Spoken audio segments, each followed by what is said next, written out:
Assalamualaikum warahmatullahi wabarakatuh. Alhamdulillah hadani li hadza wa ma kunna linahtadiya laula an hadanallah.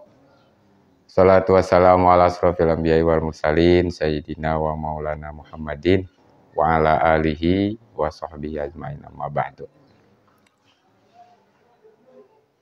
Kaum muslimin rahimakumullah. Ada sebuah kisah dialog antara Nabi Muhammad SAW serta para sahabatnya yang berkaitan dengan orang yang disebut dengan kebangkrutan dalam beragama ketika nanti di Yaumul Qiyamah. Nabi mengatakan kepada para sahabat, bertanya, atadruna mal muflis? Kata Kanjeng Rasul kepada para sahabat, tahukah kalian siapakah yang dinamakan dengan orang bangkrut, orang muflis? Selanjutnya para sahabat pun menjawab, al-muflisu fina malla dirhamalahu wala mata. Para sahabat berpendapat bahwa yang dimaksud dengan orang bangkrut itu adalah orang-orang yang tidak mempunyai uang, begitu pula tidak mempunyai harta benda.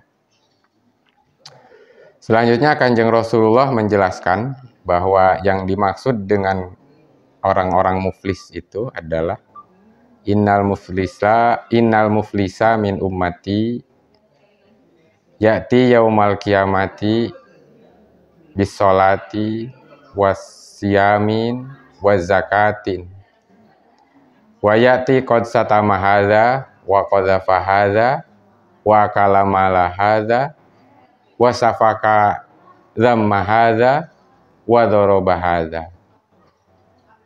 Nabi menjelaskan bahwa yang dimaksud dengan orang-orang muflis itu adalah orang dari golongan umatku, kata Kanjeng Rasul, ya'ti yaumal qiyamah, yang nanti besok itu akan datang di yaumul qiyamahnya itu membawa pahala sholat, pahala puasa, pahala zakat, sekaligus orang tersebut membawa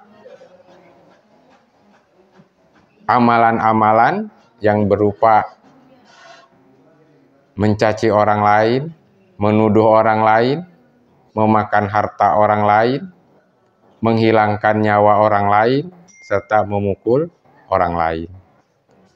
Itulah yang dijelaskan oleh Kanjeng Rasulullah, bahwa orang muflis itu adalah orang-orang yang rajin dalam beribadah, baik itu sholat, puasa, zakat, malah ibadah-ibadah yang lain.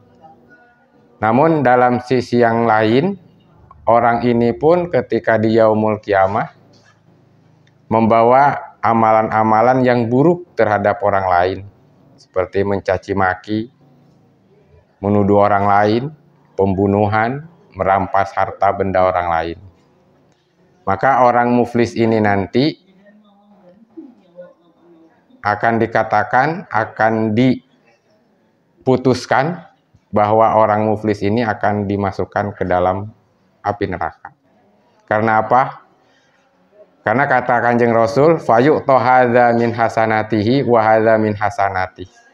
Maka kebaikan-kebaikan yang sudah dilakukan orang ahli ibadah ini akan diberikan kebaikan-kebaikannya itu kepada orang-orang yang pernah dulunya dicaci maki, dituduh, atau dirampas harta bendanya. Fa in faniyat hasanatuhu, maka jika kebaikannya ini sudah habis, tetapi belum sampai bebas dari kebaikan-kebaikan yang sudah diberikan tersebut. Maka kata Kanjeng Rasul, qabla an yaqdo ma'alai. Jadi sebelum ini habis kebaikan-kebaikan itu, maka akhirnya kata Kanjeng Nabi, ukhidha min khotoyahum. Maka kesalahan-kesalahan orang yang dituduh tadi, dicaci maki tadi, akan diberikan kepada orang yang ahli ibadah tadi. Sehingga faturihat alai summa turiha finnar. Maka orang yang ahli ibadah ini akan lantas dimasukkan ke dalam api neraka.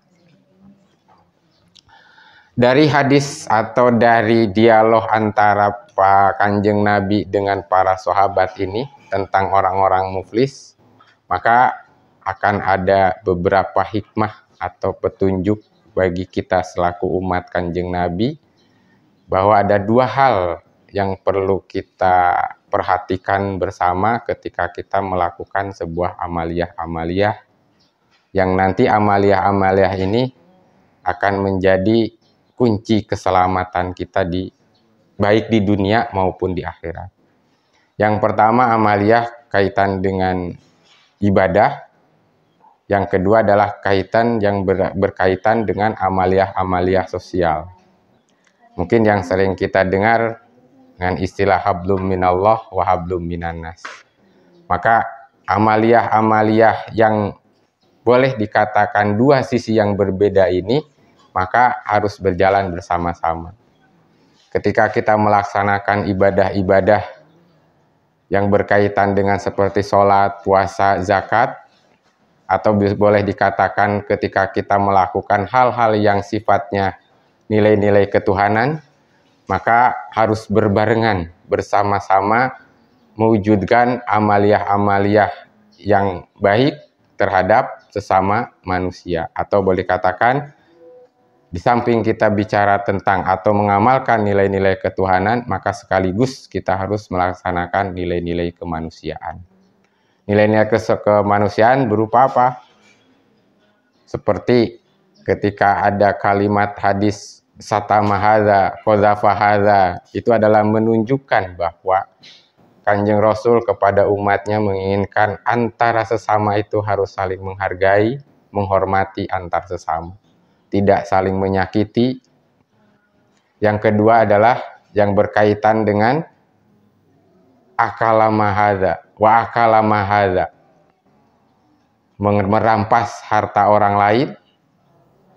Terus wasafa kaza mahadza, membunuh. Berarti di situ kita pun harus menjunjung tinggi hak atas kepemilikan orang lain serta hak untuk hidup. Maka itulah yang dimaksud dengan nilai-nilai amaliyah-amaliyah sosial.